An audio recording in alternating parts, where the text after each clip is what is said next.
Howdy, howdy. We are live on another Friday night to have a live Tex-Trek podcast like we do every week, where we love to talk about the latest episode of Star Trek. Right now, we have a new episode of Strange New Worlds gifted to us by the Q Continuum this week. So that's what we're going to be nerding out about in just a moment.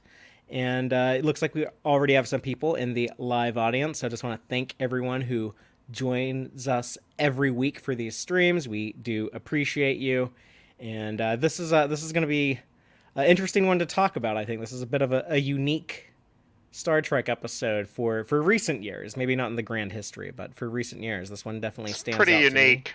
to me. So, Dave, without further ado, are you ready to get down to business? Yeah, let's punch it. I'm Fathery, This is Dave. and this is Tex-Trek.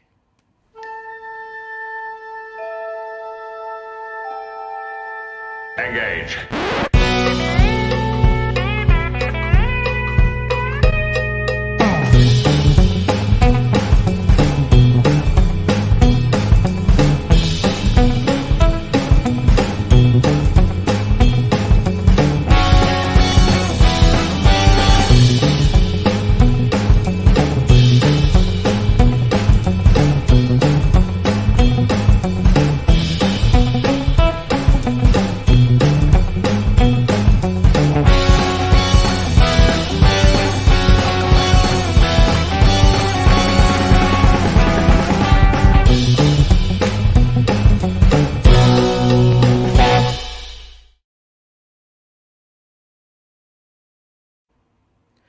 Welcome back aboard the Starship Texas for the 193rd installment of the Tex-Trek podcast, the home of Star Trek fandom from deep in the heart of Texas, where we take a deep look at Star Trek, old and new.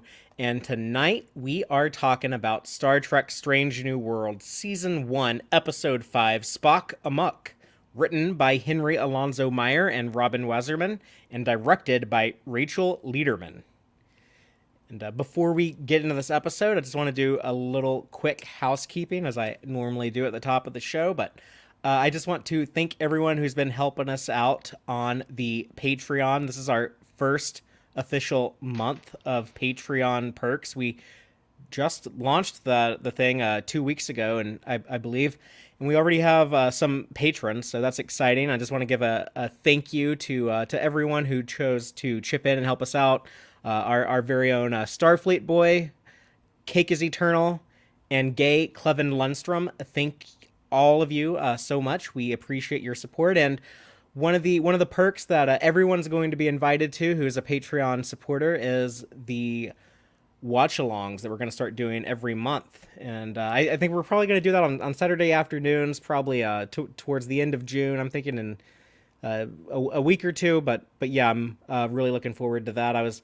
Dave, I was trying to figure out what episode should be our first watch along, and I was thinking about like, oh, we should do like some of the the fun ones and stuff, or the ones people probably like seen before that are pretty iconic, but would be fun to revisit. And I was thinking maybe we should do like the Man Trap first, because that was the first Star Trek episode ever to air. But after this episode of Strange New Worlds, I'm wondering if people want to revisit Amok Time, maybe.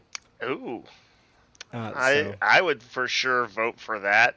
yeah, so I think that's what we're going to be doing. I think we're going to do a mock time, and then in July we'll probably do a different show. We might do like a Next Generation episode. We're going to mix it up, jump around, and do stuff like that. But yeah, if you want to be part of those watch-alongs, you can join the Patreon as low as $2 a month. And there's different levels of support. There's different perks. But yeah, if you can come in at the lowest level and still be invited to all of the watch-alongs. So we would love to have you take part in some of those. But yeah, so with that out of the way, I also want to remind people that Starfleet Boy and I are now participating on some streams on Trek Central on Sunday afternoon. So if you don't get enough Tex-Trek or Starfleet Boy action in your life, go over to Trek Central. They have a ton of great content, and you can see us on those live streams on Sundays talking about these new episodes of Trek. Nobody is actually getting enough Starfleet Boy action. Whatever you're getting, you need more of it. I agree with that. More Starfleet Boy for everyone. Just take them down, pass them around. getting creepy, actually. Well, then let's backpedal off of that and talk about Spock Amok and this episode here that I'm going to recap quickly by just reading the official synopsis. Then I'll kind of expand on that with spoilers, and we'll tell you what we think about it. But the official synopsis reads, "It's a comedy of manners when Spock has a personal visit in the middle of Spock and Captain Pike's crucial negotiations with an unusual alien species." That alien species is the Rongonians, I believe, which I think is a funny name. That makes it sound like they're wrong, like they're like the wrong aliens, the Rongonians. But anyways, but yes, they're doing some important negotiating stuff there, and there's people keep calling it a Freaky Friday episode, but I think since Star Trek has done this before, we should call it a Turnabout Intruder episode. They get Turnabout Intruder, not Freaky Friday. They're Turnabout Intruder. Father, I've already seen one person in the comments who distinctly wants to avoid us getting anywhere near a Turnabout Intruder. There it is. I mean, this is a much better episode. That's considered one of the worst episodes of the entire franchise, and it stings even more. That was the series finale of the original series. Terrible episode to go out on. But I take your point. That was Trek does have it in its history. Yeah, so we have some Spock and T'Pring hijinks. And while that's going on, we also get some Chapel hooking up with her, I guess her friend with benefits, and we see people on shore leave doing various things, including Una and Leon, the two tight asses, actually doing some fun stuff. And we end with a big, I guess, diplomatic victory that Captain Pike delivers on, and Spock and T'Pring having some healthy development in their relationship, which is kind of awkward because we know that she's basically gonna back out of the wedding. Man, something is gonna go very bad for them, and I'm not looking forward to that. I'm gonna enjoy it while I can. It does happen in relationships sometimes. But let's get into our individual thoughts on this episode. Dave, what was your broad impression of this one? Give us your opening statement of the evening. Just real quick aside, the Rongonians also, when I first heard that, I was like, oh man, that's some dopey shit. That's like a cheesy pun about but I don't know how much they wanted us to take it that way, and obviously that part ended up fine. Well, it's spelled very different too. It's like R''ON like that. So. But it's like a homonym or whatever. One of those words that has spelled it sounds the same. Anyway, I knew through the grapevine that this was going to be a comedy episode, or strongly comedic. I had kind of heard that floating around out there. And I think Strange New Worlds has been good with their comedy, but I wasn't sure about a whole episode. That sounded like risky territory. And it even kind of got off on a bad foot with me with the symbolic dream, the very straightforward, simply... One of your favorite tropes in all of fiction. Yes, it's weirdly common. I'm trying to decide if I can work with it as a Vulcan particular thing, where they try, even their dreams have logic imposed upon them. I'm going to think about that. We'll talk about that more later. I think a lot of nervous people probably dream of their wedding and stuff. That seemed like a pretty realistic one. Okay, we'll get back to that. But the bigger point is that Strange New Worlds keeps on proving itself worthy, and I think they did with this one as well. I got on board after the Spock and T'Pring swapped. At first, I was like, "Are they really doing this? Is it going to be this silly?" Because I did not know it was going to be that silly.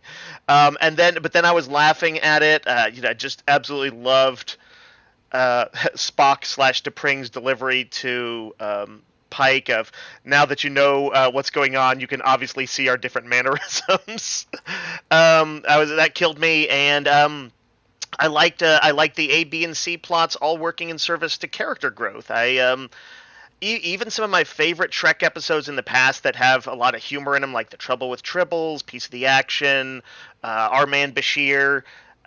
Those ones didn't really even shoot for kind of big character growth. It wasn't really part of their agenda, and that's fine. But I was impressed at how Strange New Worlds brought that to the table. I thought that was really unique.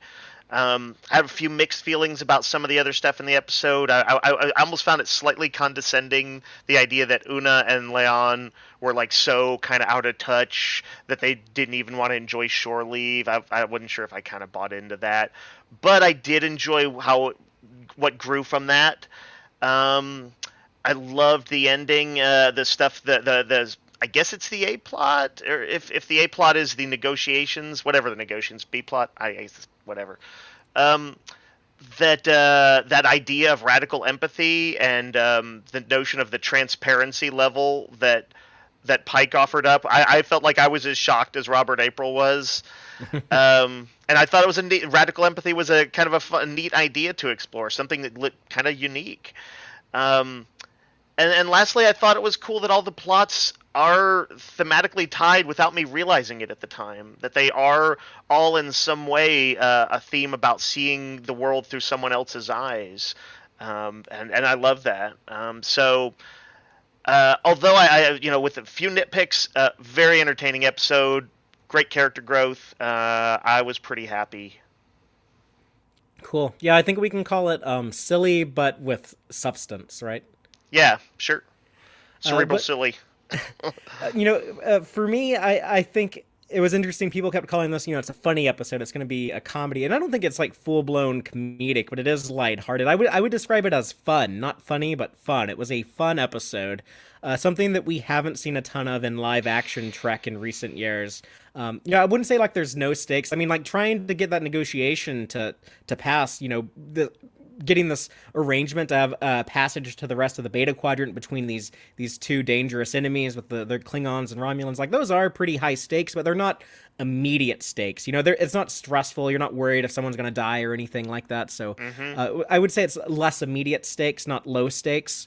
But Picard and Discovery can come close to doing fun stuff like this. Like, remember when Elnor was all confused about dressing up to go undercover? And he's like, oh, I get it. Everyone's pretending. And, or, like when Burnham is drugged up in that Disco Season 3 premiere when she's being interrogated by the Emerald Chain and Sonequa Martin Green's just like acting ridiculous and stuff. Mm-hmm. Like those shows can do fun moments, but they haven't delivered like fun episodes like this. I mean, Lower Decks and Prodigy are always fun, but we haven't gotten anything like this in live action since I think maybe season 7 of Voyager. There's a few fun ones there. Did Enterprise not turn up for this show? When Enterprise tried to be fun and lighthearted like that, we got like A Night in Sickbay, which I think is one of the most unwatchable episodes in the entire franchise. But and I like Enterprise. I like every Star Trek show that's ever been made, but that is a hard episode for me to sit through. Like you said, Dave, I appreciated there being a theme in all these different storylines, and it's an important message, a very, I guess, standard Star Trek message, but one that I think is always going to be a bit timeless, and that is the notion of seeing things from someone else's point of view, and the applicable part of that we can like learn from this and use in our lives is that the communication required to see things from other people's point of view and them to see it from your point of view. It's a two-way street. You have to put effort into both communicating to them and also put effort into listening to them. I can see how like some things in here might feel like a little dumb or a little cheap, but I had so much fun from beginning to end. And we're halfway through season 1, and I feel like we've gotten so much story with these 5 different episodes. I just like, man, like we get another half of the season like after this. It feels like we're really getting a lot from this show. I know that you were saying that as a positive things, but now I'm sad because I'm like, oh, we're already halfway. Bummer. Yeah, I mean, I was bummed after the first 2 episodes because I was like, no, I can't believe I'm like 20% through. But I'm like, I'm so satisfied with these episodes. I feel like I've received so much story. They're jam-packed. Yeah. They are like we were noting early on. They seem to be using all their time and like so many little character arcs. There's just a lot happening. A lot of development going on. Yeah, and there's some things I still need to see. Like I need to see more Ortega's. I want to see her get more spotlight in the remaining 5 episodes because I feel like she's the least explored. I know her the least well out of all of them. and I need a little bit more Hemmer in my life. Like the stuff we've gotten is cool, but like I need more. He wasn't in this episode at all, so maybe I'm having Hemmer withdrawals. But Yeah, I won't disagree with it. I feel like he could use some more screen time. He did appear on the Ready Room this week, so for people looking for their Hemmer fix, you can at least see the actor in there, and yeah, some Bruce cool Horrick. some cool behind the scenes stuff about how he sort of helped form the character. Yeah, it was Hemmer time on the Ready Room. Man, those jokes are gonna get so old. I still like him. I hear someone say Hemmer time about 3 times a week, I think. But right now, it's episode breakdown time for us. We're gonna carve this episode up, disassemble it like Hemmer would do if he was trying to repair something in engineering. We're gonna study each little element of it before we put it all back together at the end and close out. So let's just start off with the beginning. That was a long teaser. It's like a 14-minute teaser starting off, but they have to set up the Spock stuff. They have to set up the dream and the diplomacy story, and then the shore leave stuff. That's all in the very beginning. So that opening dream sequence. Let's just start there. I was very impressed with this. This looked exactly like how I picture recreating the original series should look. It was just really incredible how they got just the look and the feel of everything so right. You know, it's basically this exact same set, except things are a little bit more detailed and there's better lighting. I think for some folks, that have resist visual redesign on Star Trek with for new decades and new Which eras of I can be like technology. that. I think this represented their ideal, which would be to take the original, really no major changes at all, just kind of enhanced. It's like you just turned up the focus and enhanced it. Mm-hmm. And then the music too. The music on top. I forget. I can't say the name of the lady who's the composer. Nami but, Malamed. Yes, I am sure she had a good time. I feel like you can't not with that theme. Now that said, like I said, I was although I actually did like to see Spock's portrayal of himself as human. That is, say, Ethan Peck's portrayal of Spock as human with the human ears and all that. I wasn't super on board that. It was just it felt like a little gimmicky, maybe a little bit of too much of a nostalgic callback. So it was not like I wasn't like hating it either, but it wasn't like it wasn't what won me over. I was like, we'll see, Star Trek episode, we'll see. I liked that moment when he wakes up from the dream, and I'm kind of tired like seeing people like wake up from nightmares and like leap out of bed where they're like, oh, like you get like the camera close up of their like their face. But when he goes to the mirror to like check his ears, I liked that little moment. Like Ethan Peck is, I think, one of the things he brings that is a little something. He's got his own way of doing it, but something that Leonard Nimoy did, which was a dry sense of humor, the ability for Spock to express somewhat human qualities in small ways like that. That a little sort of the raised eyebrow of irony or a ear check. I was also happy to see T'Pring again. I really liked Gia Sandu in the first episode of the show, and I was really impressed with the writing in that episode. I guess the execution of it as well, of how they made Spock and T'Pring come off as like so truly Vulcanish, but also incredibly sexy. I think that was like a kind of a difficult thing to pull off as well as they did, and they were just as great in this episode too. And later when she gets possessed by Spock, her acting, I always thought it was Spock whenever she was on screen. Like I never looked at her and like forgot it was Spock in there. So right. It is a difficult thing to pull that off, and fun to talk about in the Ready Room because like Ethan Peck was like, yes, I'm an actor, pretending to be Spock, pretending that to be inhabited by T'Pring, who is also a character inhabited by another actress or another actor. And so, but yeah, they said something interesting and it made sense to me. He said that they actually did some sort of behind the scenes line readings and kind of work together to get their timing down. Since by the way, I know nothing about those actors' personal lives. or whether they're gay, straight, or anywhere in between. But I was like, I wonder if they're hooking up. It's just a thought that popped into my head. Well, Anyway, it's happened but on Star Trek before.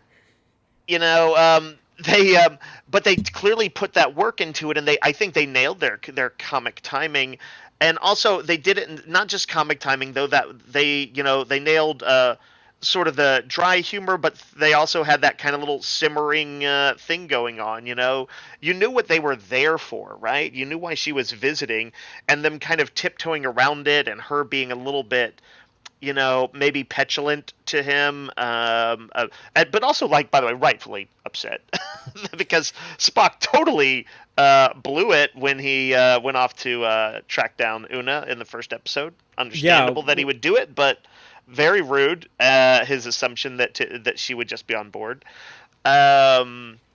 potentially a deal breaker, But anyway, because you knew that these, they both were drawn to each other, they both on some level are still very attracted to and like each other, and so these things that have come between them have that kind of leave that gulf between them when they're in the room together. That's that kind of sexy anticipation is going on. And it's easy to sympathize with both parties, which I think that was like an important thing. You don't want the audience to be kind of like against one of these characters, like, oh, you're being such an asshole to your partner here. Like no, like we want Spock to do cool Starfleet adventures and stuff, and we can understand like T'Pring being like, well, you should stay home. I don't like when Captain Pike just calls and I get Spock blocked, and you have to like run off all the time like that. So, but. She also explains about like her job and stuff when she's talking to him. I guess like at first I was thinking like, oh, she like a probation officer, but no, it's like she's more like a bounty hunter. She's like going after like these wanted fugitives. But it's a weird stuff. thing of like a bounty hunter combined with almost like, I don't want to say like a social worker, yeah, and like a little bit of a therapist, maybe right. even in there. Like I think when it works out as it's supposed to, and I really liked that idea. Like it kind of gives her. Like this cool, a cool occupation, something I would not have guessed. As she's so cold seemingly in Amok time that it's sad to kind of see her get to that place. It's gonna work out for her and Ston though. Like it ends happily for her. It's Spock who sure. we can feel sad for. Do we know? What I was wondering. Do we know much about Ston? Do we know his backstory? We know that him and T'Pring had something going on, I guess, while Spock was on the Enterprise. But is it possible that Ston is a prisoner that she rehabilitated, brought in? That'd be interesting. I'd like to see that fleshed out now that we know her role in Vulcan society. Yeah, I don't know anything about Ston other than that he looked hardcore, and so I could feel like he could be like something like that. That actor was a kind of a jerk to me one time at a convention many years ago. But I mean, like he's dead now, so I guess I was gonna say I get the last laugh, but that might be in poor taste. Jeez. He was method, Father. He's method, like Jared Leto. Yeah, I needed to fight him in ritual combat, I guess. Yeah, that's only then can you prove yourself to him. So he also was a Romulan in Balance of Terror. He's one of the Romulans. Yeah. But I guess let's talk about Spock has to go off to work. Promises T'Pring he'll be home for dinner, but he is off in this meeting with Admiral April, returning, becoming officially now a recurring character in the show, and they set up the whole diplomacy thing here with the Rongovians and the concern with trying to negotiate the passage through their space into the rest of the Beta Quadrant, and the botched negotiations from the Tellarites. It looked obvious to me, Dave, probably to a lot of people familiar with the Tellarites, but when I saw this dude arguing with the Tellarite, and then when he comes into the room and shakes hands with Pike and immediately starts like smiling and laughing and stuff, I was like, oh, these guys, they just copy whoever they're talking to, it looks like. Right. I think I didn't quite pin that down until I saw them with the Vulcans. I think I was still just trying to wrap my head around it a little bit, and I was like, wait, he shook hands pretty easily with Pike. That's must indicate something. But I was like, maybe this is some sort of ruse of theirs. Maybe I don't know what their deal is. So yeah, I didn't put it together quite immediately. Um, they Father, did you think it was they were too quick to lead with that? Even though arguably that is a slight red herring, it's not no, really what's happening. right. I think there you could have like a So if little you bit of did figure doubt it in out, there. like that's actually not bad. Right. That's good. And then you get confirmation later when you see them acting all Vulcan, and that is when Pike finally has it figured out. So I guess Yeah. that all kind of tracks. But they have that line of dialogue in there. Empathy is a hallmark of our people. Few understand that, and Hmm. obviously that was like his like clue to Pike to I guess like maybe you're the one who will understand us and win our favor. Yeah, Captain Vaso Legalia and Brax. They were kind of cool. I think they were weird. They were alien, and they're a kind of a bizarre design visually. I almost think that they work best in like a lighthearted episode like this. I could see them showing up in lower decks pretty easily. I don't know if you could do like a really like dramatic serious episode with these dudes. I guess you could pull it off, but that might not be like the best place for this design. You don't think their zebra stripes could like? I feel like they could be like scary if you wanted them to be. But yeah, like at this point, I've seen so many different looking aliens in Trek, and like I can't. It's hard to judge a book by its cover for Mm. me. So I feel like I could see him dropped into almost any role theoretically. But I think the thing that they did give away too early is when Admiral April says, "Oh, this is their ceremonial old solar sailing ship. Whenever they form a new alliance, they fly the flag." I was like, "Okay, at the end of this episode, we're gonna see the Federation flag flying on this thing." Like Yeah, that was a pretty obvious Chekhov's phaser right maybe a little there. telegraphed there. Yeah. I thought that Cisco and Jake were gonna steal it. Well, they ain't born yet. Well, Well, I was hoping for time hijinks. Okay. Cisco has come back to this era before, so Hmm. which we'll be talking about soon when we do our Deep Space Nine season 5 podcast in about a month. Man, that's crazy. Right on. But more Deep Space Nine. That's good. Moving on to the shore leave stuff, Mbenga, I guess he's gonna do some fly fishing. Just leave the kid in the transporter buffer, or maybe she gets to like maybe she's like playing with other kids on the Starbase. I don't know, but I thought that was a little I weird. They don't mean, address that. I don't. I guess she doesn't like experience time. She's not like just sitting around waiting. I think she's just sort of Right, non-existent. but she has to So come out from time to time. So this seems like this would have been a good place to like bring her out of the buffer, but maybe not. he's sick of her father. I guess Like, everyone needs a break. Everyone needs a break. yeah, yeah. I liked his goofy hat. I like Ortega's when she's like, "Oh, I thought you were gonna put on a stupid hat." Or I was worried you were gonna put on a stupid hat or something like that. Yeah, that's a good brand of sarcasm. I appreciate that. Ortegas is pretty fun to be around. Um, and I like all their future clothes too, right? They look futury without being too futury or goofy, right? Yeah, the civilian clothes, which Hmm. Star Trek traditionally was very terrible at, actually look good. It was around Enterprise when they started making like things a little bit more modern. I felt like I liked the look as far back as, for me at least, Wrath of Khan.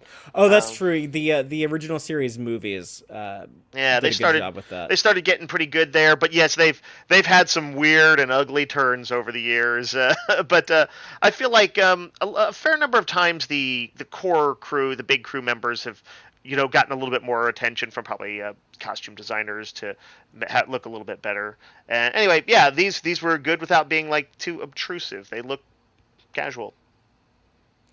And speaking of casual, we learned like Chapel is only interested in very casual dating and is very much like no strings attached, doesn't want anything serious, no commitment. Good for And her. uh, the I'm not really sure like what Ortega's was gonna do on shore leave though. That's what I'm saying. Like I need more Ortega's. Like they don't really explain like Ortega's is just gonna be like I guess wing manning for Chapel, but I kind of wanted to know like well what does she do for fun for like her rest and relaxation? Yeah, I like her, and it is time for another one. Do we know much about the next 5 episodes? Is it like this is a very minor spoiler, I think, but like, does anybody know if there's going to be an Ortegas centric episode? I would assume there would be, but I don't know that for sure. Okay. Well, yeah, I hope so too. She's been pretty prominent, just as far as like being in a lot of scenes. But yeah, we just haven't had a chance to explore her character too deep. So I like her. But instead, we get a lot of exploration of Una and Leon because they don't shore leave, they shore stay. And number one, discovering her nickname, where fun goes to die. I think that is a good idea that they have like nicknames for the senior officers and stuff. That seems like that's like real things that happen on real ships, I'm sure. But I didn't think that was a particularly clever nickname. Like where fun goes Not to die. exactly. It's a bit of a mouthful. It's a bit of a Yeah, mouthful. that's like a sentence. That's like a nick sentence, not a nickname. Yeah, if that was like the name of some popular book or movie going around at the time, a Hollow or whatever, then maybe so. In fact, I actually think that if they had just said something like that, it's like that kind of holovid that was big a couple years back, where fun goes to die. That's what they call you. Our Um, friend Geek Filter says he liked Fun's funeral better. yeah, it's alliterative. It's good. Um, yes, I didn't love that, and she kind of was portrayed like that. She would be like, I am not unfun. I am fun. Is kind of cartoonish, right? Um, and I also feel like most everybody has some sort of thing they like to do in leisure time. Even workaholics, I think, have look for some kind of release. So I didn't quite like that. That's where I felt like they were almost being a little condescending towards her and Leon, to sort of put them in there. Um, it was in service to like, that was maybe the most sitcom-y sort of the plots. Wait, what am I saying? The Spock and T'Pring was the most sitcom-y conceptually.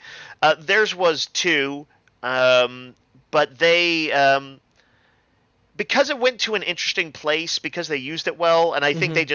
that was the spur for it. They needed that to sort of happen. I think they slightly shoehorned it to make it happen, but once it was going, pretty good.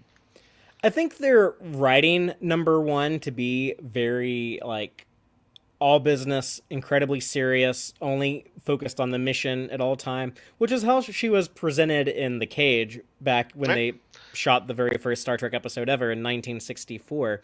But I don't always think that like Rebecca Romaine is playing her like that. I think Rebecca Romaine is playing her like more kind of a fun and with a little bit more warmth than Yeah, I she think seemed what they were more writing. easygoing to me. I, Yeah, I need to watch the episode where she's stuck in the elevator or the lift with turbo lift with yeah, Spock. Q&A.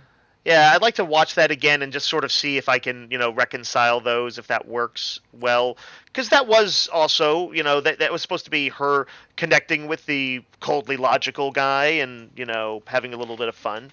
So, but yes, it's that's been in the nature of the character from inception. That much at least is true.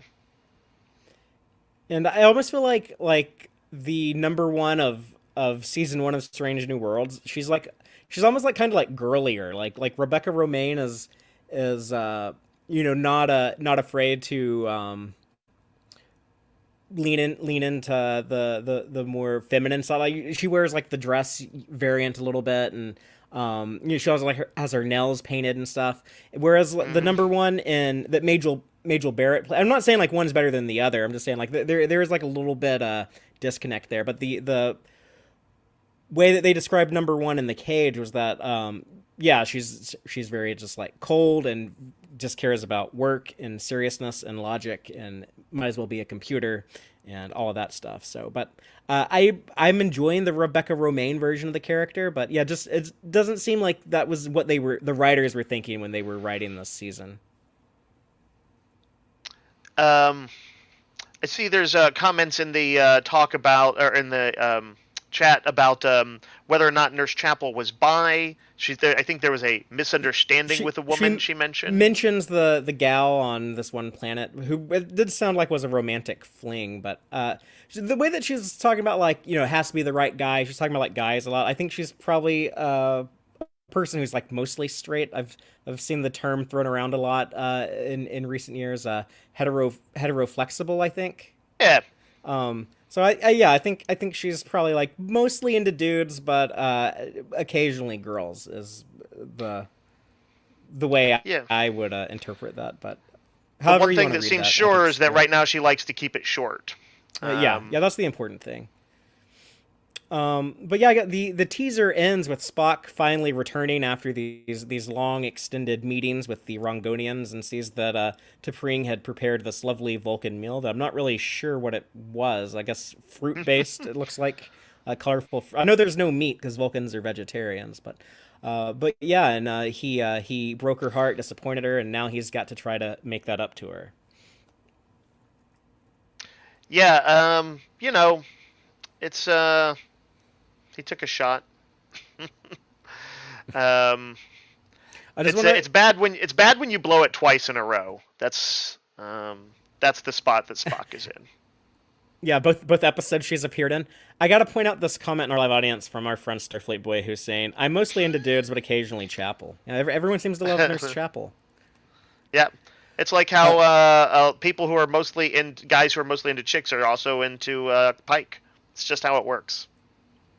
Let's talk about the Chapel stuff. We see her have the date with Dever that does not go the way she hoped. And when he starts to like try to talk to her about getting more serious, she is like, "Oh, I need to go talk to my friend over here," and then has a chat with Spock about his relationship problems. And I felt a gives... little bad about that dude that she left hanging.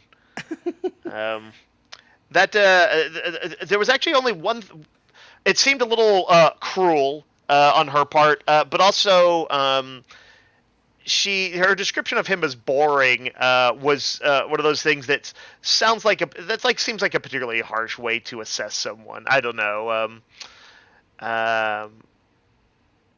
Maybe this guy wanted to settle down or whatever, and that was just boring. Is is just her panic over commitment or whatever. Maybe he was just boring though. Maybe he was like legit boring. Like maybe so. He didn't seem interesting to me. Like I don't know if I ever need to see like that character show up in Star Trek again. Like he didn't have a chance, Fathery. He didn't have a chance. He seemed very pushy, so I was kind of happy to see her escape from that. What was he pushy about? I forget. Just like she didn't want to have the conversation. He kept like pushing. He's like, "Oh no, like we need to talk about like our future. What about us together? Like, what if I transferred to the Enterprise?" And she was like, "Oh, let's just like go have some fun." And he was like, "No, I want to talk about this, talk about that." And you know what? Just a devil's advocate for him for a second. Like if they're only meeting on shore leave, you don't exactly have a ton of time. That might be why he wanted to get that out there. Yeah, but, I suppose. I mean, he is kind of advocating the theme of the episode of like communication and being receptive and all of that. But by the way, I don't need Nurse Chapel to be like a perfect person either. If she is a little bit a little brusque, or maybe that was like not completely fair to him, that's fine too. That's interesting. And what happens with her and Spock is interesting. I was much more excited to see that conversation. Sure, and I think the writers wanted us to be. And they kind of have like some cool, you know, they're very chummy. They're very much friends here, and we can see the formation of her having like genuine feelings for him. She's being like kind of flirty to him. You know, she obviously had like some physical attraction to him in previous episodes, but here it's like, oh, I think this is the foundation of her actually falling in love with Spock, which is weird. We know from the original series she's going to get engaged to Roger Corby at some point between now and the original series, but she's going to have like this love for Spock in there too, somehow in the mix. Yeah, and the Spock thing is interesting because it started out like what seemed like in a few episodes ago, like sort of flirtatious, just her kind of, she's an impulsive sort of person, and she was kind of impulsively, slightly awkwardly flirtatious with him.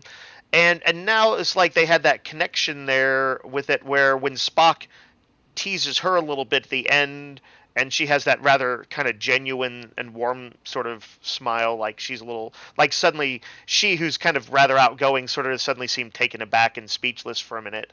I thought that was a really sweet moment. And she seems to have like an understanding of like, oh yeah, like you should be, dedicated to your partner and get her to like see things from your point of view. And if you're worried about like this human thing about your human half, you need to explain to her like why that's not going to be an issue and stuff like that. And then she says, why she doesn't take her own advice. She's like, I mean, it is a lot of work, and that's why I don't do it. That's why I don't get serious with people. I also loved Spock's joke, his rhetorical. What are friends for? Or no, she's the one who says that. But then like he's like, I don't know, what are friends for? And then he Right. admits that he was just teasing. That's something he Yeah. genuinely wouldn't do with most people. And someone might look at that and be like, oh, that's not the Spock I know. But I think it shows like, oh, he does have a bit of a friendship and a bit of a connection with Chapel. And I think that's cool for Strange New Worlds to add that. I also think it's really cool that Kirk didn't even know about T'Pring, but Hmm. Pike is on like a first name basis with, like, she calls Pike Chris. Right, right. That's true. I wasn't sure how much of that was her emulating Spock doing that. Spock doesn't With do it. Only T'Pring. He always says Captain. oh, Only T'Pring calls interesting, him Chris. interesting. She called him Yeah. Chris in the first episode, and she's like, "It was a special night, Chris," when she got Spock blocked. I wonder if there's a. I mean, do we know why she would be that? That is a little bit weirdly informal for a Vulcan. She just like Do we? knows. She just knows like her fiance's boss. I mean, I guess that makes sense. Spock and Pike seem to be close enough. But as for Spock's behavior there, by the way, I like the idea that just as the even if it was somewhat imperfectly done, that the paternalistic Vulcans on Enterprise were on their way to becoming the Vulcans as we saw them in TOS. This is Spock at a point when maybe as as T'Pring fears, he's a little more, he's more human than that he had been previously. That actually even sort of fits the appearance in the cage, his smile. And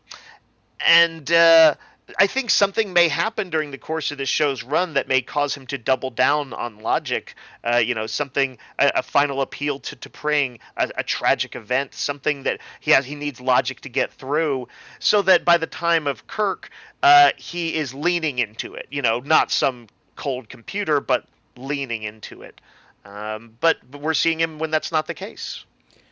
Yeah, I don't know if they have like something like that planned, but that would Like be a an cool arc. way if they wanted to do more humany things with Spock here. Because I mean, I'm all they for doing different things than what we saw in the original series. I have 78 episodes of that version of Spock. So if they're gonna play around with some different stuff, as long as it's good, I'm gonna be pretty flexible on it. they set up Enterprise bingo in what, the second episode. Yeah, yeah. Children So of the Comet. so there, and then they've been, a lot of these episodes have built on some small thing, or included character instances from previous episodes. So yeah, the notion that they have an arc outlined for Spock for a few years, I figure they probably do. It is a little weird how in Amok time he says like I haven't seen T'Pring since I was 8, and like no one on the ship seems to even know that she existed. I don't know if there's a way to try to explain that at some point. That's a but tough one. That is a tough one. but I mean, like I said, like I think as long as the stories they're telling are good, I'm for me, I can't speak for the entire fandom, but for me, I'm pretty flexible with some of that stuff. If if the mental gymnastics required to make all the headcanon continuity make sense, if those mental gymnastics were an Olympic event, I would get a gold medal every 4 years. Like I've just conditioned myself to always find ways to explain this stuff. As long as the stories are good, I don't mind putting in the effort to try to make it fit in my personal timeline in my head. It's when the stories are Maybe bad and things contradict, that's when I get flustered. you can always get away with stuff if you do a good job of it. Yeah. And by the way, maybe Quality when always wins is what we like to say. when he said, I haven't seen her then, maybe that is the formal Vulcan seen her as in been out in public in some public way. I'm just setting up the mental gymnastics for later. Yeah. What Well, else we got? Vulcans lie, but not lie in the way that humans do. I guess Right. we get that kind of fleshed out here. So maybe that was like the writers being like, "Don't worry, we got ways to explain this stuff." Let's talk about I the was trying to figure out if Spock was overtly lying when T'Pring said your place is really human looking, and he said, "Oh, it's I'm redecorating. It's a work in progress." That sounded an awful lot like a lie to me. I I liked know. her response. I liked her saying, "Then I'll I withhold with judgment." And she's like, I withdraw the criticism, like until your completion or yeah, whatever. yeah, I like that. uh, It was fun.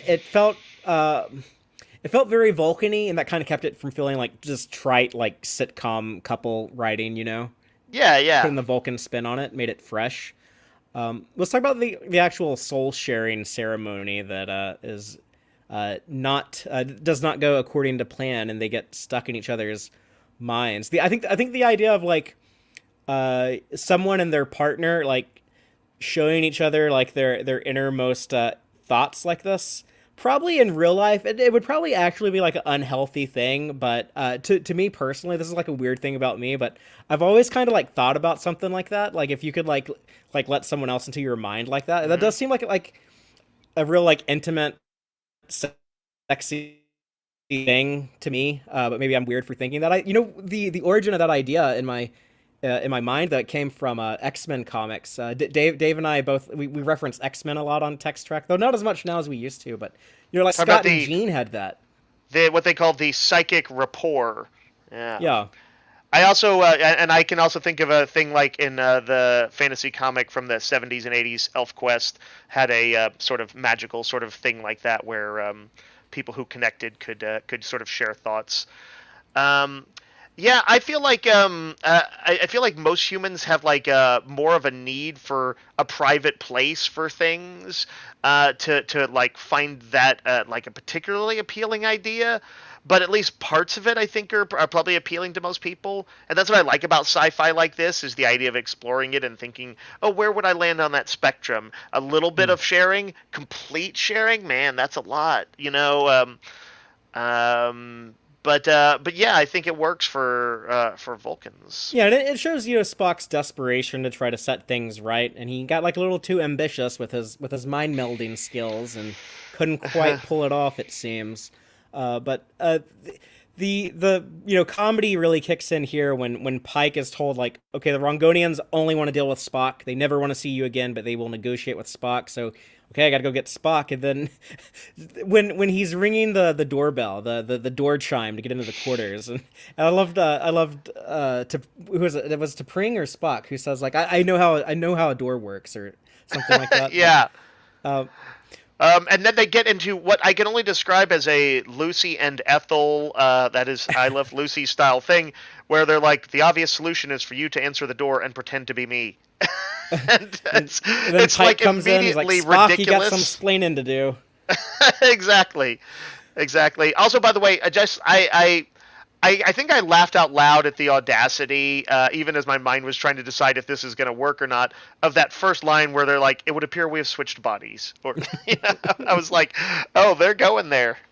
But you know what I was worried about is I was like, oh no, are they gonna try to like keep it secret, and then T'Pring is gonna be like walking around in Spock's body and have to act like she's Spock, and everyone thinks that she's Spock, and like Pike is gonna be like, well, you're acting really weird, Spock. What's going on? And they're gonna be like hiding it and stuff.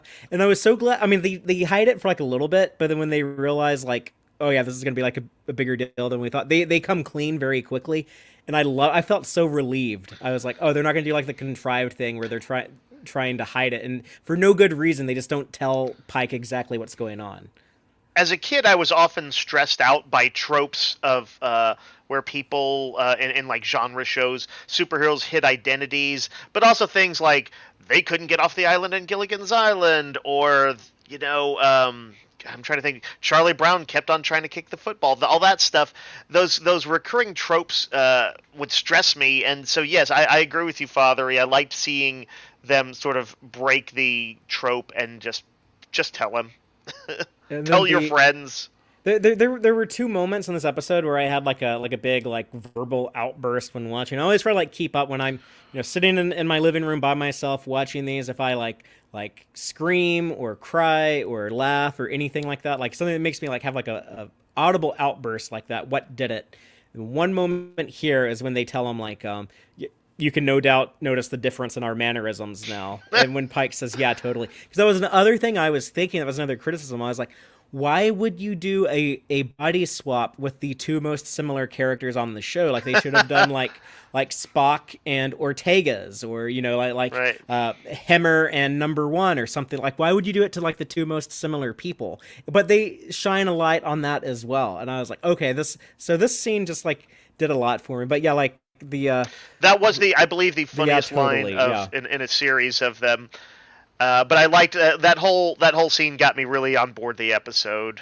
Um, and Pike's well, just the still frame you have of Pike's expression here is fantastic. Yeah, His that's the yeah, totally moment. yeah, good material. And yes, that's of course their game plan of sort of seeing what's really a kind of a nuanced thing of seeing what the two of them have to deal with. To us they're so similar, but to Vulcans, I'm sure they are considered radically different. Sure. And the actors are playing it like Ethan Peck is speaking in a lighter voice, or what's the word I'm looking for? Like Like a not register or a tone. yeah, Yeah, higher voice. I He's saw kind of like they adopted their hand mannerisms where she would like put her hands behind her back, like Spock, where he would kind of right. keep his in front, a little bit more like the courtly sort of style. Right. Out of the two of them, it might be just because like I'm more familiar with the character Spock. I've watched a shitload of Spock. I've only seen 3 episodes that have T'Pring in them, but Gia Sandu's performance just stood out to me more. Of like, oh yeah, like she's nailing. She's actually, depending if you count the baby in the deleted scene in Star Trek '09, I think she's actually either the ninth or 10th actor to play Spock at this point. Yeah, that's an interesting point. This is going to be a good trivia question when Yeah. you like factor all that stuff in. It's going to be good. Yeah, for sure. But I guess we should get into the missions that each go on is like a day in the Yep. other one's shoes. T'Pring has to go do Spock's diplomacy, and Spock has to go do T'Pring's bounty hunting / social work and bring in the fugitive.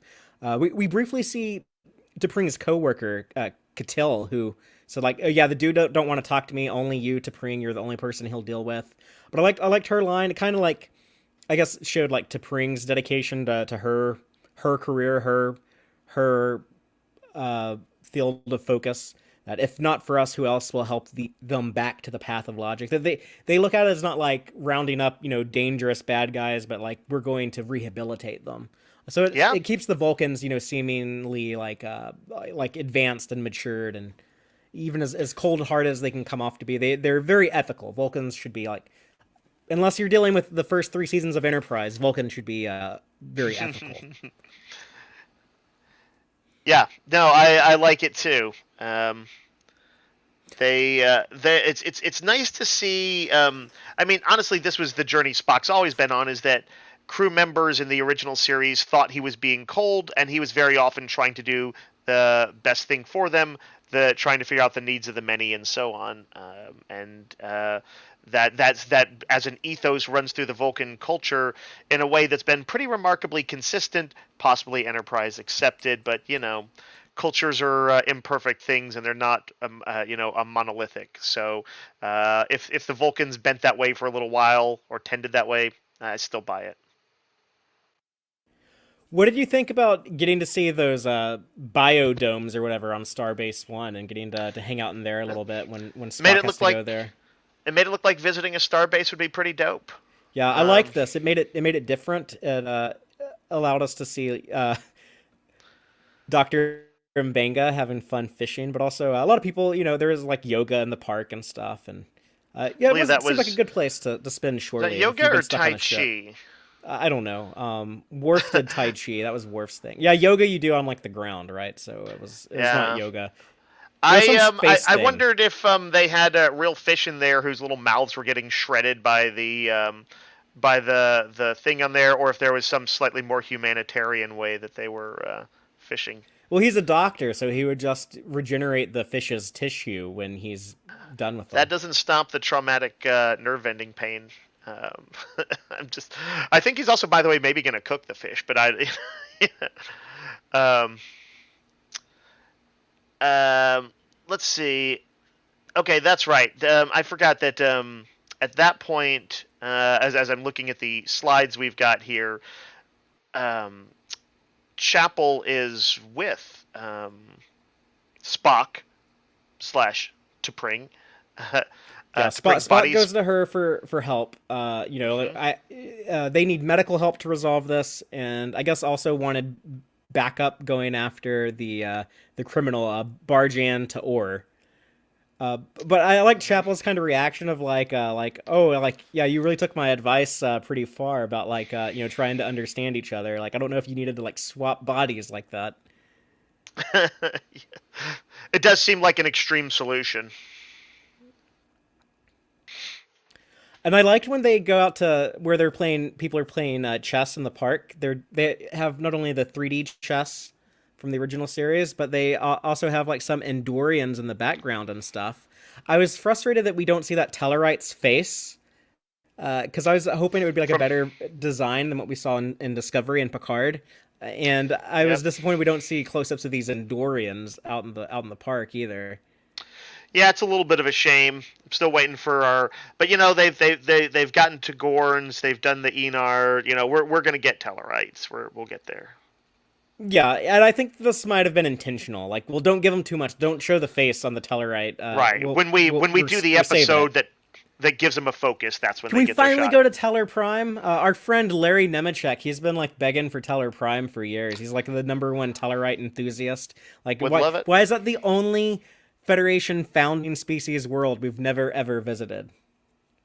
Yep, it's time to see the world of Pig arguing people. pig people. Yeah. I was thinking that this Vulcan, I forget what his name was, the criminal, Bar, Bar Barjan to Or. Barjan. That I don't too often see balding Vulcans, so I appreciated That that. Admiral Vulcan in Discovery was bald. Okay, I just But not too often. yeah, not too often. They normally have like the exact same haircut. Yeah, He's also super racist. He was like very racist to humans. yeah. Well, he's a criminal. But Spock We know punches that him he's out. abandoned. He's abandoned logic a little bit, and yes, Spock had to do some aggressive Do you know negotiations. why I think in my head canon Spock got so violent so quickly? Is Why do you because think? the way that dude is talking about Chapel as like a stupid primitive human. Was the way Spock the isn't. Vulcans described him as a kid That's or how they teased him? described his mom his whole life. Mm. I think you might be onto something. I'm surprised they didn't draw a little bit more attention to that I because wish that they would have had that verbalized in the yeah, episode. Yeah, but psychologically it makes a lot of sense. They may have done Spock throwing a punch was just kind of a funny bit because you're like, they were both basically put in positions that were beyond their capabilities, and Spock's solution was to clock this dude. Um, but yeah, it also it does make sense. Yeah, this guy was being a piece of shit. yeah, I don't really know what his deal was. He apparently led some uprising on Kepler B-22, which is a real planet. But I don't know his backstory or anything. I guess it's not really important. It was just this is what T'Pring does. This is like what her 9 to 5 is. So that's kind of cool. I'm glad that we have added a layer to T'Pring that I never knew I was curious about, but now I'm glad that I know.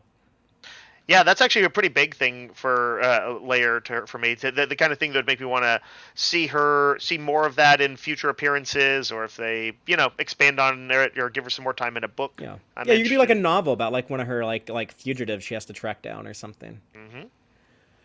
Hmm. But speaking of T'Pring, let's talk about her and Spock's body doing the diplomacy with the Rongovians, and we kind of get some of T'Pring kind of letting her true feelings come out. So much for that Vulcan suppression when she's talking about like, oh, I often wish that, I I didn't have to worry about my Vulcanness being diluted in the Federation, and I'd rather just be focused on staying at home. She's obviously talking about like her frustrations with Spock not being able to be home more often, I guess. Yeah, She's right. not happy at being an army wife with her husband like off on deployment all the time. Um, but the speech that Pike gave about why Spock is so great, I loved that reaction on Ethan Peck's face when he's playing T'Pring, crying in reaction to Pike talking about how good Spock is. And I think that was Captain Pike trying to comfort her, like, you don't need to worry about, him being like half human and everything. Like the fact that like Spock is so dedicated to Starfleet and to the Federation, and exploring and benefiting other cultures and all of that stuff, and some stuff he might get from his human side, that all makes him a great person. He's like this great example of how cool Starfleet is and how cool the Federation is. And I liked like her reaction to that, where like you could tell like she was proud of Spock, and happy to hear that from Pike. It's such a crazy thing to do, to have someone inhabiting somebody else's body in a conversation that is not about what the aliens, the Rongovians, think it is at that point is occurring. Like there's like so many like layers within layers. It's really like, the more I think about it, the more impressed I am with what the writers did in this episode. That's and the actors too, for sure, the actors, but the writers to sort of conceptualize these kind of wheels within wheels and scenes that might have double meanings. Just like you notice that Spock, his particularly violent reaction to the Vulcan criminal, certainly fits into his past. That's some neat work. That's cool to have that kind of stuff. It's also unusual that they have such this beautiful moment with T'Pring when we know the marriage is not going to work out. Yeah, It does kind of undercut it when you think that, but yeah. in the heat of Arguably the both. moment, it's a beautiful scene. Sure, sure. And like if you kind of like look at it like how they have it, and consider that most relationships are short-term relationships. You may not want them to be, but that's just the fact. Most are. Um, that what Spock may get out of this, that I don't think they seem so cold in Amok time that you think, oh, they've maybe never really enjoyed each other's company, and here we're finding out that they did, and maybe enjoyed it for years. This may be a successful short-term or semi-long-term relationship right up until it wasn't. But that does impress the Rongonians to see Pike stand up for Spock, and I guess show like empathy and acceptance towards his crew member. Um, I guess let's talk about Mbenga and Chapel reversing the the Katra transfer with the ground sea urchin, a little bit like Dr. Flock's weird kind of, almost like, I don't like the term like alternative medicine because that's like not a cool thing in real life, but Right, right, let's say like less typical medicine. right, right. They Dr. Mbenga will destroy all sea creatures, from fish to urchins. He will fuck them all up. Yeah, he caught these urchins too. I did laugh at Chapel's comment, like they're gonna nerve pinch us for this. I guess she knew it was gonna hurt more than they were Yeah. telling them. Spock has had cause to cry out in agony two big times in the first 5 episodes. Maybe I'm forgetting even a third or something, but at least two big times. Which, by the way, to me is very TOS. They were so often they had pain collars on, or some god would torture them, or whatever. I feel that that's very thematic, very Yeah, Leonard on Nimoy brand. screamed a lot. Not as much as Chekhov. Chekhov was the biggest screamer in the So he original was series. quite the screamer. But the final moment in sickbay with Chapel, reiterating some stuff to Spock about, like being honest, not just with T'Pring, but you got to be honest with yourself. And then we get to see Spock and T'Pring have a heart to heart back in their quarters, and Spock explains, he's loyal to Starfleet because he is accepted there more than he was in Vulcan culture, and T'Pring talking to him about. I guess like she's telling him, you don't have to worry about like your human side. I'm not gonna like hold that against you. And then they have makeup sex. Yeah, I was gonna be sad if they didn't get some sort of consummation during their brief time together. Yeah, she's been waiting for a long time, like ever since like he walked out in that series premiere episode. Yep. So good for them. I'm very happy for them. And it was cute to see their their pillow talk afterwards.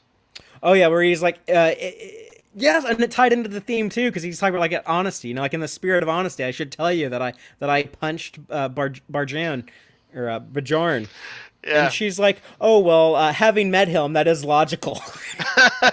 That was a great line. Yeah. Yeah. There's some good ones in there. Like having met him, that was the logical thing to do, or something like that. But enough of all the A story stuff. Are you ready to talk about number one and Leon and their fun yeah. shenanigans? Yeah. Let's do it. Enterprise.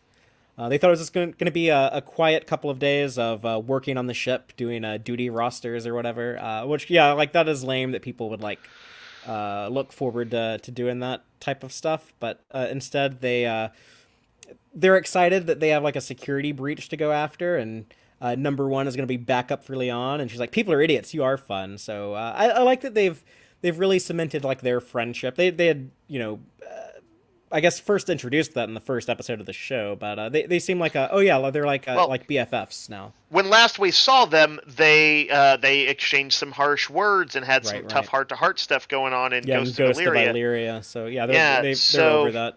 I think they're like a Geordi Data, Harry Kim and Tom Paris type. They're a BFF duo now. Yeah, and I like that. I like that we're getting to see that side of them. And I liked that they the reaction on the ensigns that they catch trying to go out the airlock. These poor kids. They look childish. They look like little kids. Like they're very short women playing these characters. Yeah, they were like 15-year-olds, very Wesley Crusher kind of kids on the ship. I didn't notice until I was doing the screenshots, but the environmental suits have a built-in tricorder into the gauntlet thing on the arm on the wrist. There's like a little tricorder screen. Yeah, it looks dope too. I was saying that they kind of make number one like a little like too nice and too warm compared to how she was written before. I almost wonder if maybe they should have made her be the bad cop. And that would have put Leon in an interesting situation if, like, Leon, who's normally, the more, like, gruff, hard-ass type, if she had to be the good cop. But that's not what they did. Like, Leon got to be a bad cop and make Ensign Christina cry. So this is a character that I think is the chief communications officer on the ship. This is, like, the third time she's showed up. That's a little harsh. But I'm going to, in a comedic episode, I'm going to allow it. When she's bawling her eyes out, bingo, it was Enterprise bingo. Yeah, like you're a grown ass woman, like you shouldn't like cry like that because like you got in trouble at work. Like that is a little weird. She's talking to, is it Leon or? Yeah, Leon's bad cop talking to Christina, and then the Bolian Zier is talking to number one. To be fair, Leon I think could probably be pretty scary. But what I thought was funny to me here. Two things stood out to me as being funny here. One is when their punishment is to micro clean the transporter for Chief Kyle, and Ensign Christina's like, Chief Kyle, he's so mean. Like that was my other outburst in this episode where I kind of like scoffed and laughed at the same time. I was like, what? Kyle is mean? Like it was just so silly, but I liked it because I did get a cool reaction out of it, I guess. I need to see Kyle exhibiting this behavior. Yeah, the mean side to Chief Kyle. Yeah. But that, and then also when Ensign Zier, the Bolian girl, is explaining to number one about, it was the last square, so we were going out to sign the Scorch, and number one is like, okay, yeah, Enterprise bingo. And then when they leave the room, she's like, what the hell is Enterprise bingo? Yeah, like, sign the Scorch, last square, what does that mean? It's like if you're talking to like some like person a lot younger than you, and you have like no idea what their terminology is. Right. This is them talking about TikTok and yeeting.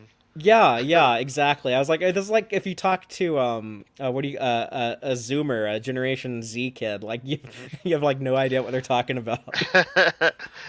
I wasn't sure, by the way, where they were headed with this subplot, and But it was kind of like, yeah, kind of infectious fun. And then once they actually get to the list, I was like, oh, this is where they're headed. That is actually that is a good kind of silly but fun idea. I like the idea of Enterprise Bingo, but it ain't bingo. It's a checklist. Like they're just going through a checklist. Like that's not how you play bingo.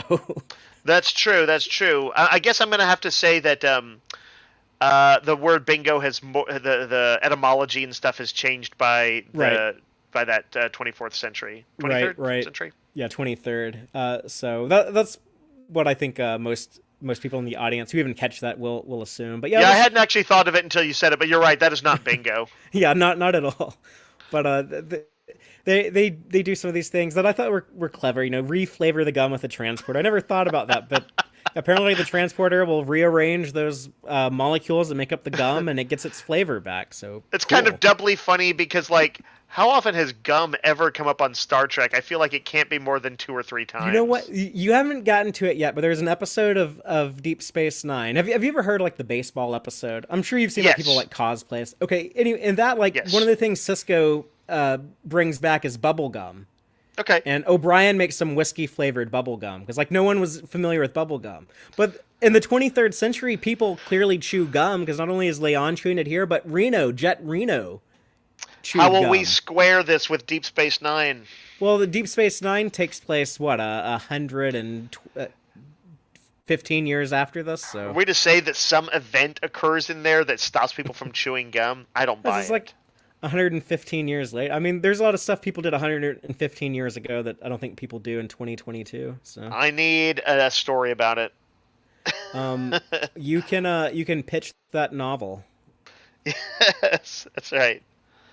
What else do they I'm gonna do? call I'm gonna call it "Losing Its Flavor." By the way, that's the novel's title. That sounds like a great read. How about we make that a short story? Yeah, I'll see. I'll see if I get swept up in it. It might have to be a full novel, but we'll see. They also did the turbo lift shouting thing where you race someone to say a deck, which is something I never thought of. But yeah, I guess someone has to be first. Yeah, The phaser stun duel where super lowest stun setting. yeah Leon possible. tagged number one. These are pretty good. Like it's a pretty good checklist. I want to say I like those. Yeah, and I guess like the important thing being that after all the fun and games, Leon, at least she says she's still not into it. She doesn't see what the big deal is. It's not really until the end, till the actual signing of the Scorch, that she's like, "Oh wow, this is like really cool." So speaking of which, let's get into the ending, shall we? Yep, let's do it. I guess the big moment, the big climax, being Pike figuring out the radical empathy of the Rongonians when he, I guess, completes like the final stage of the test. There's not like aliens testing humanity. That is a incredibly a common theme in Star Trek. But Although it does seem like these guys maybe test everybody they meet. yeah, It wasn't sure. like a specific like we're not like above you. It's just like we're not gonna hang with you unless you can show. Yeah, we need to make that- sure you're cool. Yeah. Like I doubt the Klingons or Romulans are able to figure out the radical empathy, but Pike Guessing. figures it out. And Guessing not. By the way, this is just as a quick aside. The still frame you've pulled up of this is a really beautiful one with the Enterprise in the background outside the viewport. It's just a great shot. Not this exact shot, but these ones you've been running.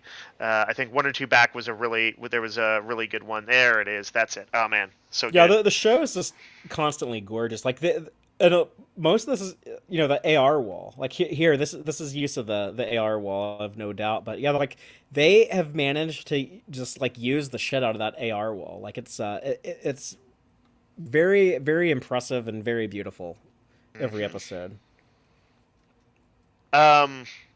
Father, what did you think about radical empathy as a concept? Did it make sense to you? Did it seem was it a cool idea to you or not? I'm like you. Like when Pike first started like going off, I'm like, yeah, like why should you even join the Federation? Like we're only talking to you because we want something, and we might just be putting you at risk against these enemies that we're worried about and stuff. And he's like even the benefits you get come with a cost. I was like, Yeah. holy shit!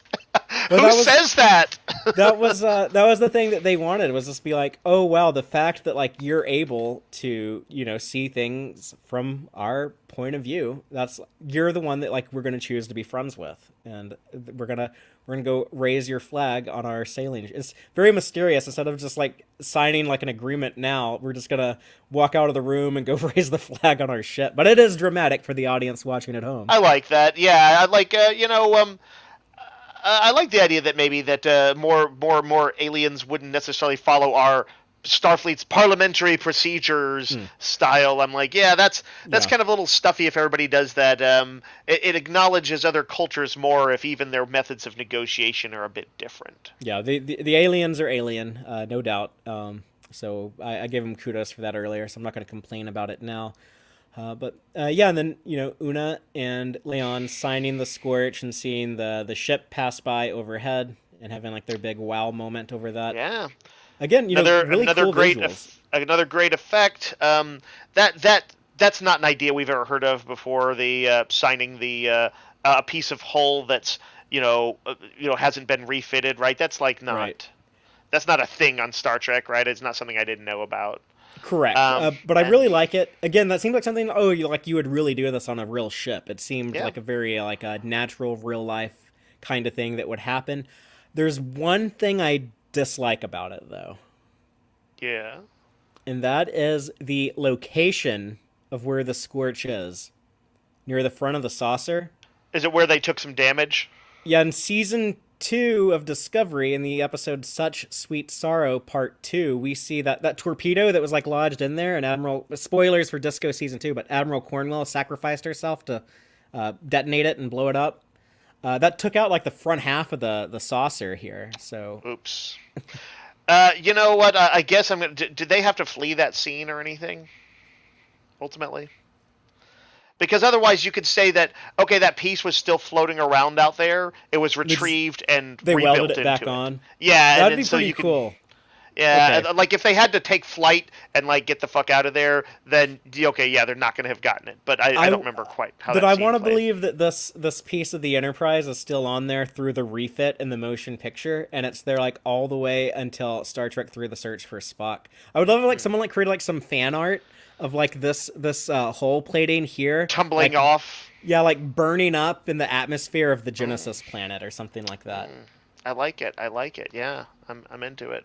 And I also I don't know. that Can Una you read the other signatures on there? Is that looks like Akiva Goldman or no? I just it almost looked like it at the bottom. I see an A and I see a G. I think there's an Akiva Goldsman. There's also a thing in there I'm saving for the Gorn eggs that I think is fun. And I think some of like the prop department people might be in there. Our friend Geek Filter was talking about that. But the signature that Una has, where she writes like number 1, Una Chin Riley number 1, or #1. That was kind of cute. I don't know what to make of it other than it seemed cute to me. Rebecca Romijn needs to do that in real life, though. She's signing autographs at the Star Trek convention. Yeah, like, she has to do that now, right? She has to put number 1 on there.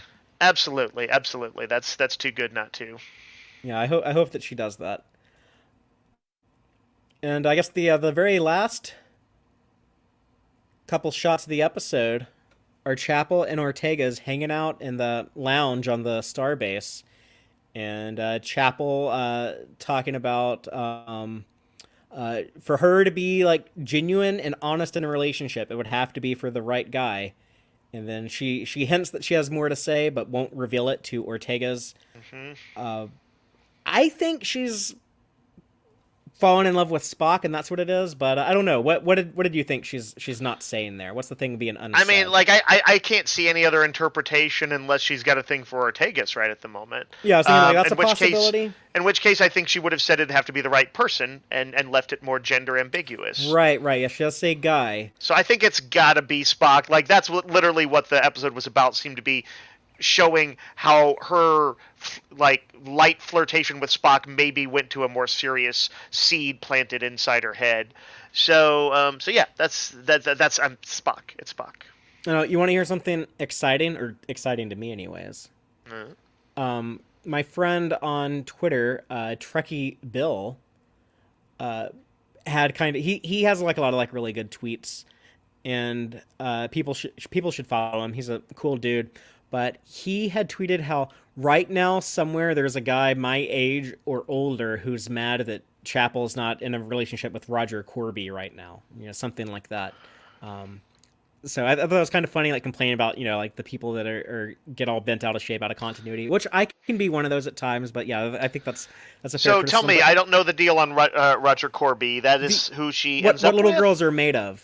That was her. That Ah, was her fiance that they find on that planet, and he had like built all those androids. And I need to rewatch that episode. That'd be a fun one to oh, revisit. well, maybe we'll But revisit but that in like our watch-alongs at some but point. that's like what 10 years or whatever from the present. Well, they hadn't seen him in 5 years, so and that's 7 years Okay, after this. So she needs to be engaged to that dude within the next 2 years. interesting. However, Okay, the exciting thing is Akiva Goldsman, who does not use social media a lot. Akiva Goldsman replied to that tweet and said something like, "Oh, well, very soon," or something like that. So I think we're gonna get Roger Corby on Strange New Worlds at some point in season 1 or season 2. it's a great opportunity, right? It's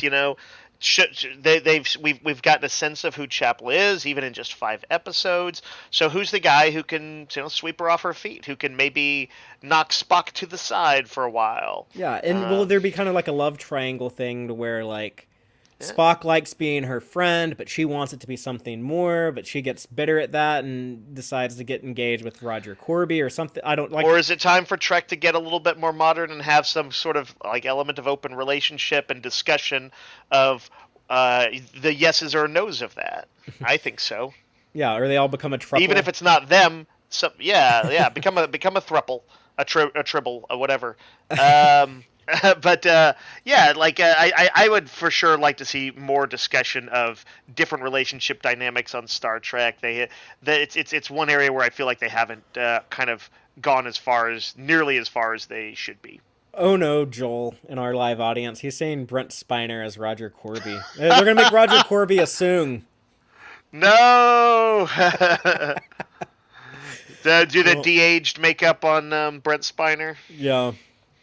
Did you have any other thoughts on this episode before we go into the Gornegg section of the show?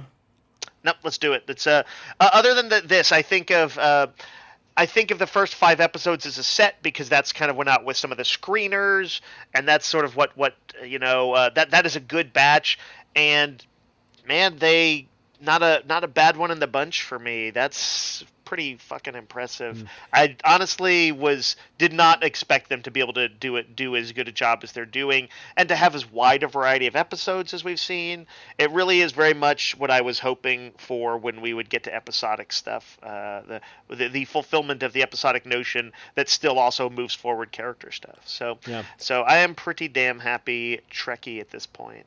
Yeah, and that does seem to be a very common reaction. I've seen a lot of people who struggled to get into some of the recent shows feel more at home with Strange New Worlds and they're watching it. Or I know people whose spouses weren't watching Star Trek with them, but now they're watching Strange New Worlds with them.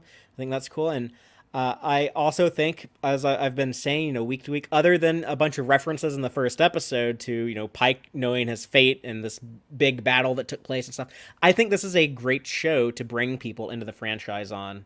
I think so. It's a good way of introducing Star Trek to someone. These 5 episodes that, yeah, like you mentioned, they gave out to critics before the show premiered. Those 5 episodes were good enough that you got the highest Rotten Tomatoes score out of any Star Trek show ever. So these five All right. episodes as a collection And were just my were casual rated higher than observation, every show. is that the approval rating is through the roof overall in the fandom. Um, so, yeah. But let's hatch some Gorn eggs. Those are Mm. all of the Easter eggs, in jokes, and continuity connections I thought were worth bringing up. Starting off, the Amok time stuff that we got in that dream sequence. There was so much in here. Just the location, that big bridge going off to like the ceremonial area, that ceremonial courtyard or whatever. The elder, the people holding those little bell things, the gong, that little pit with those flaming stones or coals or whatever. All of that stuff was recreated. The music, of course, like I mentioned earlier. What am I missing? There's a lot to go, but just Caliphate itself fighting with Lurpas. Who Ortega says it weird. She says like Lupra or something. She had like a weird pronunciation of it. But I think it's I didn't notice that. Yeah. Lurpa or Lirpa. But Yeah, anyways, I think that's the proper. I'm not sure how to say it now, but I loved the Gerald Fried music being recreated so authentically. Like they're not like embarrassed of that very like over the top music. Yep. Sometimes I think that when they play it, that there is like a sort of a bit of ironic, like, isn't that crazy? Isn't that kind of fun and campy a little bit? So I think sometimes there's a little bit of an element of it in there. They're like, well, we would only show this because we're being nostalgic, but like it's not the. But it is true. It's like it is just a different style of music. There was the more bombastic, style in the '60s that had more stings and more punctuations of the action. And I think Trek had very gifted composers, so that helped a lot. And if you had never seen Amok Time and you had never heard that music before, you didn't see the episode of Futurama it showed up in, or like anything like that, and you're just like some 19-year-old who's never watched Star Trek, and this is your introduction to all of this stuff, then I think that music still works. It makes this feel like so like surreal. Yeah, and like I think like a little bit like kind of like on edge and stuff. I'd be curious to hear someone who's like hearing it for the first time here, but I think it works for the dream sequence quite well. Yeah, you're right, Father. I'd love to hear from some younger viewers. And even the way they shot some of those fights with like the really wide shots with the camera like looking down, they copied that. So very good attention to detail. Very impressed with that. And Spock's quarters. There is some stuff. He has his loot and those little bell things and some things that he had in the original series, hanging up the decorations in there as well. Moving on, though, we get references to the Klingon Empire and the Romulan Star Empire here. I just want to point out, I'm looking forward to seeing whatever the show decides to do with them. I think they're going to be paying attention to the Romulan stuff. They kind of acknowledge that here. They're like, well, we don't really know what the Romulans are up to, but they're biding their time, waiting for something. So cool. I think they're going to figure out a way to, kind of like how they did the Gorn, where no one actually sees a Gorn. I think there might be a way to do something with the Romulans. And I'm very curious to see whatever Strange New Worlds does with the Klingons when they make their return. I think that's going to be cool. And also, Pike has the green wraparound that Kirk wore in the original series. I was not expecting this, but I liked seeing it. I want to wear this. I want this uniform. Cosplay. Mm-hmm. Yeah, I mean, it's not like a dress uniform. It's just like a variant, but it was introduced in the original series episode, The Enemy Within, where the transporter creates a copy of Kirk, and it was obviously to allow the audience to be able to distinguish which Kirk is who by having them in different uniforms. But the one that Kirk wore, I never had like a desire to cosplay that. But if I can get one of these Pike ones, I totally want to wear this. The updated version, yeah, for sure. They did a very good job with it. And it's surprisingly faithful. But speaking of that gal that Chapel had an encounter with, that was on Argelius 2. That is the Wolf in the Fold planet from the original series, the episode Wolf in the Fold, where you go to watch belly dancers and then stab them to death in an alley. Bit of a pleasure planet, a Risa style, right? Yeah, I kind of wish that they, instead of inventing Risa, they just kept using Argelius 2. But the galaxy's big enough for multiple pleasure planets. I should hope so. I also liked Ortega's mentioning yeomans, the rank yeoman, something that they have not brought up in Trek in many years. So I'm glad that yeomen are a thing again. Hopefully they're not treated as like secretaries that just like bring you your coffee. And I mean, Ortega's did take a knock at them. Well, they're low ranking. She's like that's why they're yeomen. Yeah, they're like low ranking non-commissioned people, so it's kind of like that military vibe. The big one here for a lot of us animated series stans is Spock mentioning Ichea. Yeah. His beloved pet. Why would you pull up a slide of that, Fathery? What do you want me to cry on camera? Of this old fat teddy bear with a Yeah. broken tooth. But the cool thing here that Geek Filter, if he's still in the audience, pointed out, who, for those who don't know, I mention it all the time, but our friend Aaron, who's on the show frequently, uh, designer and co-author of the official guide to the animated series book, he pointed out that the way Spock is describing Ichea here, he's talking about, his teenage years, and that the was actually like a good attention to detail to the timeline, because originally Ichea, spoilers for the animated series, but originally like Ichea lived a few years longer, and that he only died early as a result of the Guardian of Forever time travel shenanigans. If you follow Geek Filter on Twitter, he did like a really cool visual graphic explaining the timelines there. But originally, Ichea would have lived, I guess, into Spock's teenage years. But after the journey through the Guardian of Forever and the time travel there's a line in Yesteryear, the animated series episode. There's a line, Kirk asks Spock something like, is everything restored? Is the timeline back to normal? And Spock says something like, there is one difference, Captain. This time a pet died, or something like that. The way that Leonard Nimoy delivers that line too is magnificent. Like Aaron did such a great job with the graphic there, and so if I understand it correctly, broadly speaking, it's simply that the time travel has not yet occurred, so Spock is now living in a timeline where his Sailot lived longer than when the events of the Star Trek animated series undo that. Right. So it gets retconned in the animated series, but this takes place before that happens. So maybe a slightly happier Spock. Yeah, I don't know, like losing Ichea, 10 years earlier. I don't know like how big of an impact that has. But, it's as different as maybe the Kelvin timeline. Kirk didn't grow up with a father, and Spock didn't grow up with a Sailot. So Spock's going to be like stealing cars now.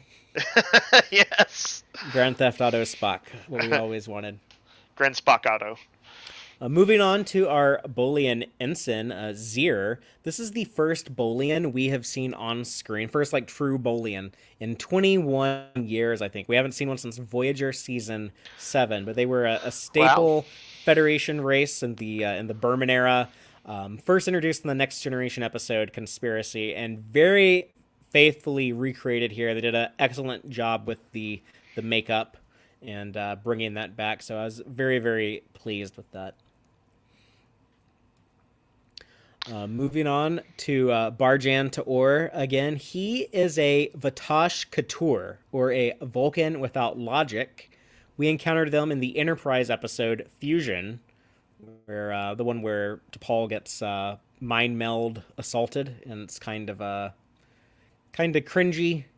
But yeah, they met like the cult of hippie Vulcans that kept their emotions, but also tried to live in logic. It was a neat idea, but it is a little. They took it in like a kind of weird direction, especially when they made her get like a analog of a STI because of her assault. That was they definitely like leaned in like T'Pol like being a victim a lot on Enterprise. So it wasn't great representation, I think. But, moving on from that, the Enterprise bingo list, the actual entire list is: use transporter to reflavor gum, phaser stun duel, turbo lift 2-floor shout challenge, set the universal translator to Andorian, gravity boot hang challenge, medical tricorder challenge, Vulcan marsupial. That's actually a reference to the Voyager episode Lifeline. They talk about Vulcan marsupial there. Food replicator challenge, durian fruit. I don't know what durian fruit is. Sneak a tribble into the transporter buffer, sit in the captain's chair, EV suit challenge, unsanctioned spacewalk, sign the scorch.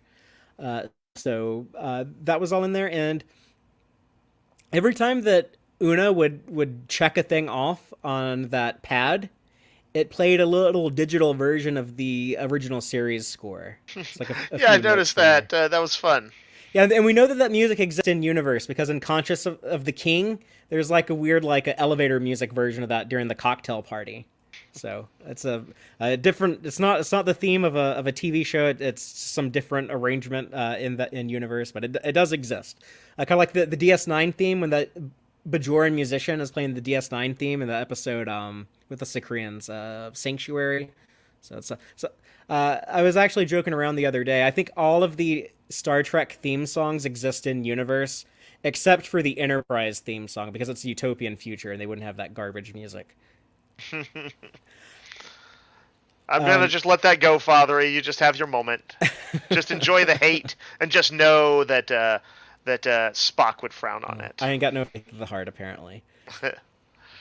Oh, and that sea urchin, that ground up sea urchin that Mbenga uses, that is Navalan sea urchin. There was a planet, Navala had a research outpost that got attacked by the Klingons in the Klingon War in season 1 of Discovery, and they killed everyone except for the children or something like that. Admiral Cornwell mentions it when Disco gets back from the Mirror Universe. So that was the last time we heard about that planet. And then the last two Gorn eggs I have, the Scorch that had all the signatures on it. Someone actually wrote LAAP on there, like live long and prosper. People, write that, and Star Trek fans use that in like signatures of emails and stuff all the time. LAAP. So this is like texting culture with within the Star Trek fandom, I guess. I want a little emoji afterwards. The Vulcan salute emoji. We have that. Star Wars ain't got no emoji. It's true. I'd like to point out that among all the core emojis that you have on your phone, the at least the baseline ones, the only one that touches on a licensed property is Star Trek. Yeah, Marvel and DC ain't got that. Got it. The last Gornig, of course, probably the most obvious one, is the Solar Sailor at the end, having its magnificent moment. Was a homage, I believe, to Ben and Jake Sisko in their Solar Sailor in the episode Explorers. And that's all I got, but we always love to hear what people think about these episodes. We'd love to hear what people think about Spock Amok. Be sure to comment, let us know. We actually got a lot of feedback on last week's episode, Memento Mori. I also ran a poll to see like what episode did people like the most out of the 4 previous episodes, and they were ranked in like the most recent order. Like Memento Mori won the poll, and then next was Ghost of Illyria, and then next was Children of the Comet, and then the premiere episode was like the least favored. So I don't know if that's just like recency bias or is that the actual like.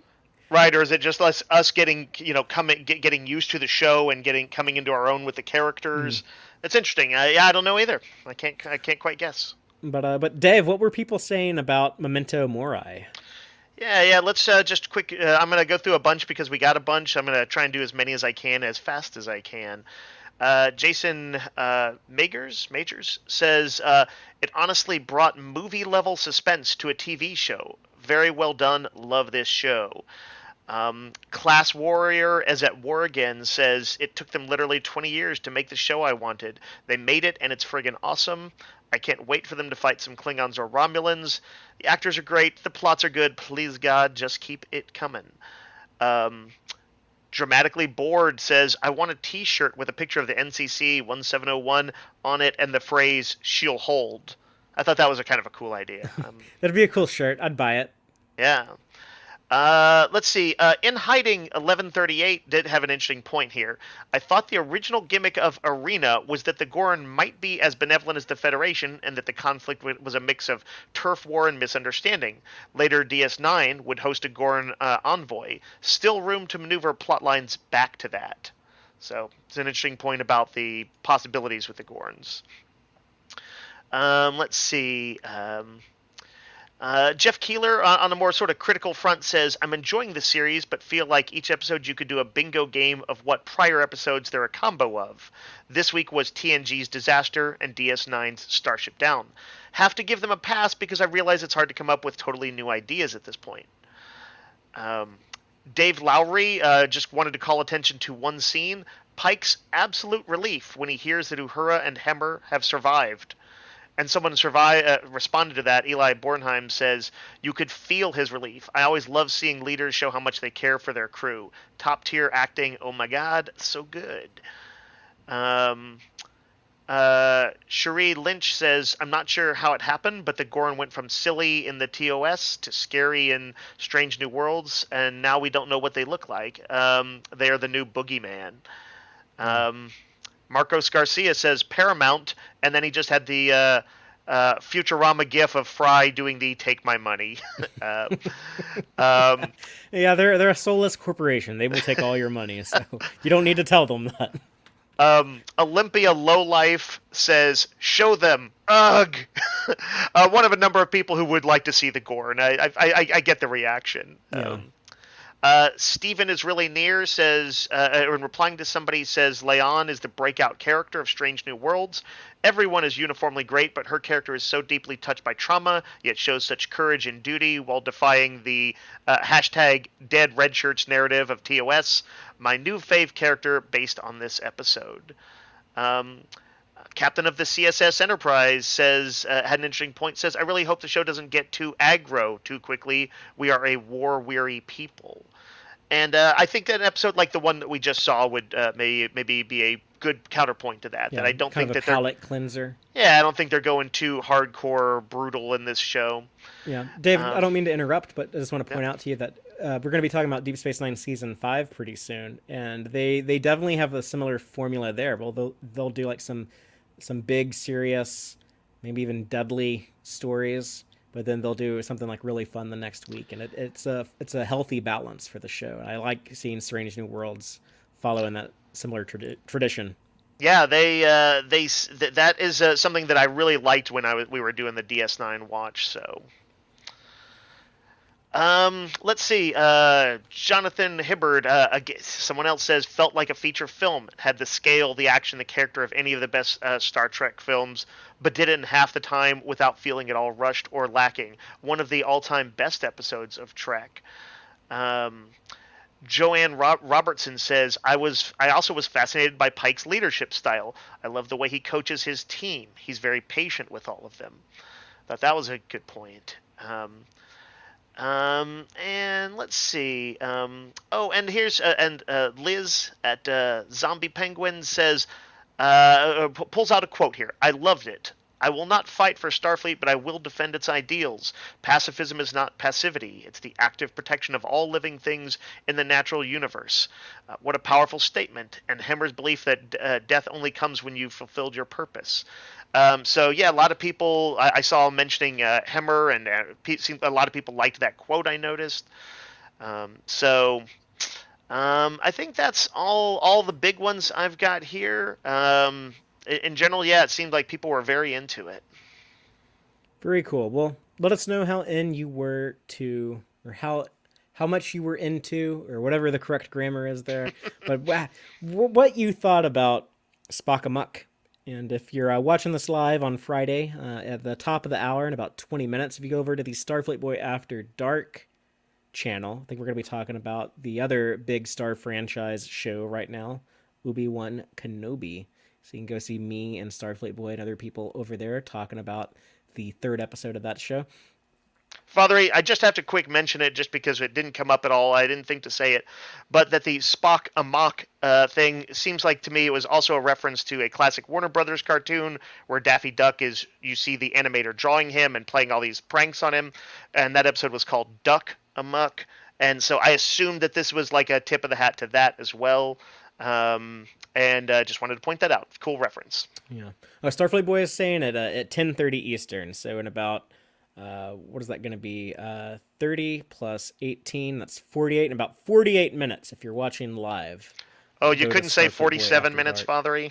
If I vamped for a minute, I could. But the show must go on. We got to sign off. But we'll be back next week at our live time of 7 p.m. Central. Talk about the 6th episode of Strange New Worlds, also available wherever you get your podcast. But thank you for watching. Thank you for listening. Please help us out on Patreon if you can.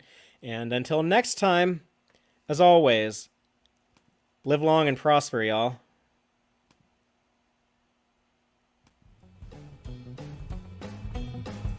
Listen to the Tex-Trek podcast through Apple Podcasts, Google Podcasts, Spotify, or at tex-trek.com. Like us on Facebook at facebook.com/tex-trek. And follow Fathery on Twitter at TXTrek. Please support us by liking our videos and subscribing to our channel on YouTube. Thank you and take care.